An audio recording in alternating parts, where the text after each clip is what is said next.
Good evening after long time. మన business partners మధ్య గానీ, లేకపోతే గ్రూప్ ఆఫ్ ఫ్రెండ్స్ మధ్య గానీ, గ్రూప్ ఆఫ్ రిలేటివ్స్ మధ్య గానీ, లేకపోతే గ్రూప్ ఆఫ్ నేబర్స్ మధ్య గానీ, లేకపోతే గ్రూప్ ఆఫ్ ఆఫీస్ మేట్స్ మధ్య గానీ, గొడవలు లేకుండా కొన్నేళ్ల పాటు సుఖంగా, ఆనందంగా సాగాలంటే 2 ఇంపార్టెంట్ థింగ్స్ మనం గుర్తుపెట్టుకోవాలి. ఒకటి ప్రొటెక్టింగ్ ద కెమిస్ట్రీ అంటే మన మధ్య అండర్‌స్టాండింగ్. 2 ఈగోని వదిలేయటం అంటే అహంకారాన్ని వదిలేయటం. ఈ 2 చాలా ముఖ్యమైనవి.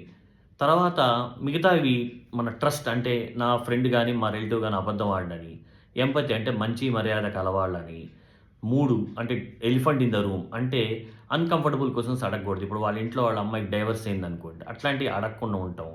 తర్వాత క్యాస్ట్ ఫీలింగ్స్ రిచ్చా, పూరా. వాడు రిచ్ అయితే ఏంటి, పూర్ అయితే ఏంటి, మంచి మర్యాద కలవాడు కావాలి చిన్న జీవితంలో. తర్వాత అజంప్షన్స్ అంటే వాళ్ళ భార్య ఊరెళ్ళిందనుకోండి కొన్నాళ్ళ పాటు, ఒక 2 నెలల రోజులు రాలేదంటే వదిలేసి వెళ్ళిపోయిందని గాసిప్స్ పుట్టియటం, ఇట్లాంటివి చేయటం. తర్వాత ఒకళ్ళ మీద వెయిటేయటం అంటే ఒకళ్ళ చేత ఇప్పుడు డబ్బులు ఖర్చు పెట్టియటం. నెక్స్ట్ ఇంకోటేంటంటే మేజర్‌గా తర్వాత మన ఇతర ఆడవాళ్ళని మన సొంత చెల్లెల్లాగా చూసుకోవటం. ఇప్పుడు మన అపార్ట్మెంట్‌లో ఆడవాళ్ళని మనం సొంత చెల్లెల్లాగా చూసుకున్నాం అనుకోండి. మనం ఒకళ్ళున్నప్పుడు ఆయనైనా మనం పంపించి మన ఫ్రెండ్ పంపించి పాపం ఆయనతోనే ఒక్కడే ఉంటున్నాడు కొద్దిగా వండిపెట్టు వాళ్ళకెళ్ళి అని చెప్పి పంపిస్తారు.